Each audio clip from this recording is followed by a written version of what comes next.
President, Dr. Dermot O'Callaghan, Teresa Gallagher from the Higher Education Authority, who provide funding for this project. Our speaker is Dr. Stephanie O'Keefe, Davina James Hannon, Detective Superintendent Susan Green, Dr. Susan Langdon, the DkIT RiVeR team, representatives from the RiVeR Project Steering Committee and working groups, DkIT staff and students, and the wide range of attendees, all of you here today who are from a wide range of stakeholder organisations from across Ireland in the area of domestic, sexual and gender-based violence. So RiVeR, DkIT responding to the impacts of domestic, sexual and gender-based violence, multi-agency education, research and training initiatives, is an acronym which gives us the title of the project. So we all know that rivers make connections between our towns and our cities and our villages. That is the essence of what the DkIT RiVeR Project is about. And we were coming up with the name, aside from the acronym, we wanted to get a title that would make sense to what we're all about. We're all about making connections. So every one of you here in the room today, the conversations that you have is what RiVeR is all about.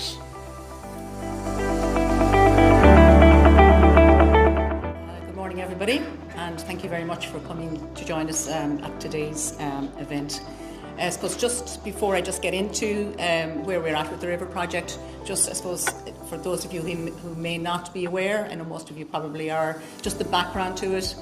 So the background to this is that in 2016 we started to deliver the first accredited education programme in the area of domestic abuse in Ireland, and that's been running here since 2016 and was going well and well evaluated on that. And then really it was on the back of that we put in a submission for funding to the Higher Education Authority, and we were successful in getting funding, and that's where the RiVeR Project then came about from there. So what I want to do now, as Adele said, is just give you an update. It's a whistle stop really, it's an overview just where we're at and what the plans are.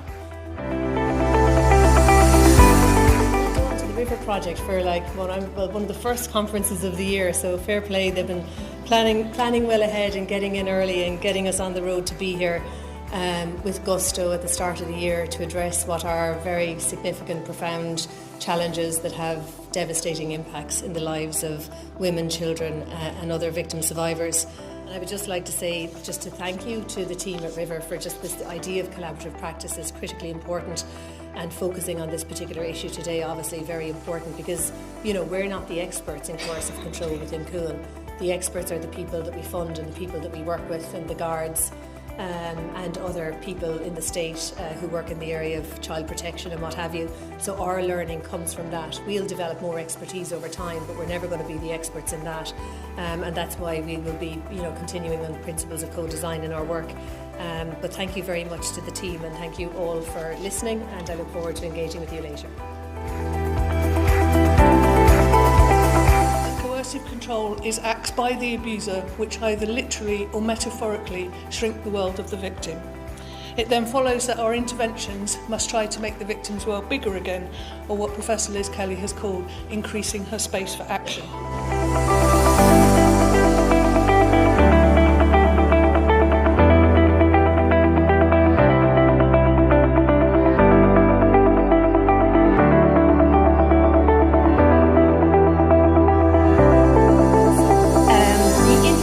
Of coercive control as an offence on the 1st of January in 2019 firmly marked in the Irish statute what everyone in this lecture, theatre and hall has always known: that victims of domestic abuse do not deal with isolated incidents of physical abuse, but can endure coercive and controlling behaviour where every aspect of their bodies, their minds and spirits and souls are constricted and controlled by their partner.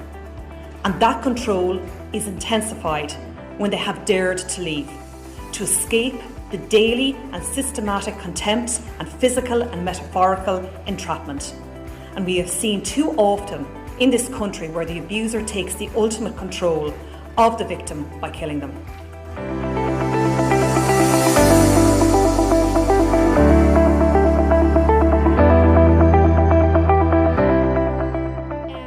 I don't think we teach that part, how it makes us feel, how many times have been in situations where you've got your shoulder tension, trembling hands, flutters. They tell us that we're not okay with the situation and behaviour.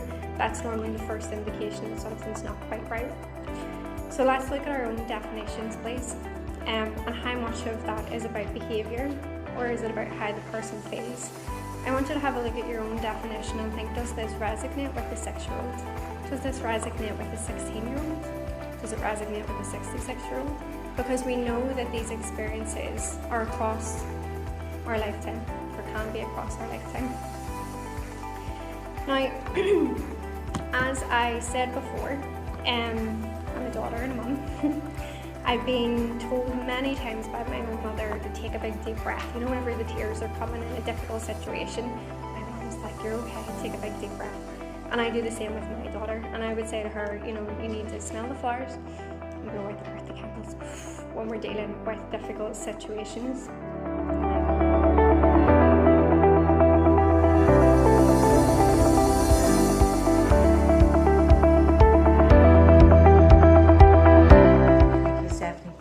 I mean, that is an issue that's very close to the heart of the RiVeR Project, with our intention to work on a micro-credential with a specific focus around children and young people, because you're absolutely right. And in terms of those that have been within this work for a while, they'll know that the landscape has changed over the last maybe 10, 15, but we still haven't arrived in terms of coercive control.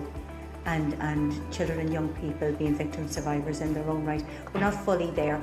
I think maybe, it might have been Davina earlier on had mentioned, not the people that are here, but maybe beyond that, because you already have knowledge and interest in this area, that you're already thinking about children and young people, but it is a road that needs to be travelled.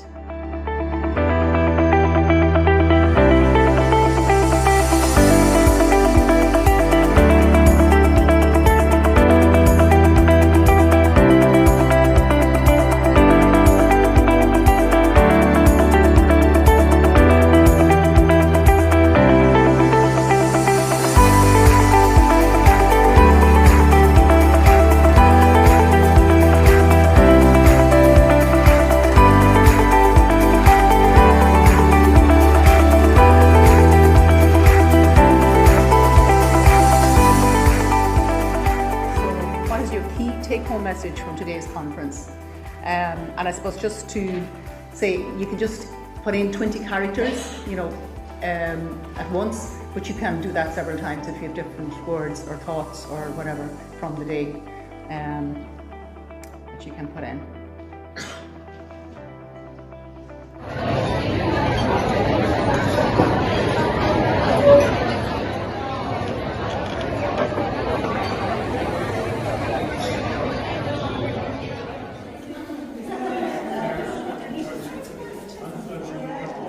It was a really great conference, really informative, really great speeches.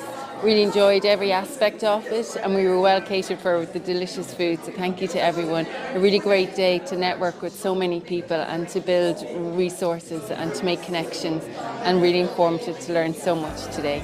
Thank you. I thought the conference was really, really interesting today. I'm really glad that I came.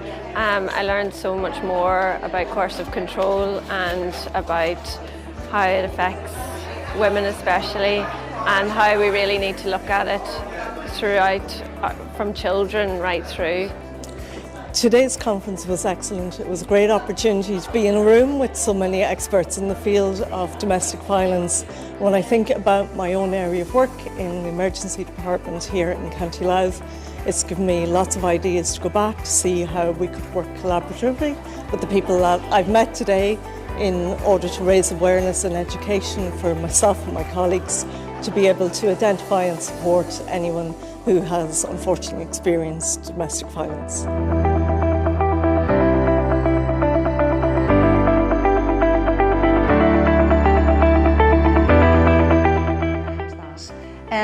So I suppose really I would just like to finish on behalf of the RiVeR Project team to thank all of you for being here today. We hope you found it a beneficial event. We certainly have learned a massive amount. Whenever we do events like this, we go away with loads and loads of ideas, and you know, that's how change will happen, I think. And you know, last but by no means least, I think thank you to everybody here, and let's hope that we can effect a little bit of change. So thanks very much. Thank you.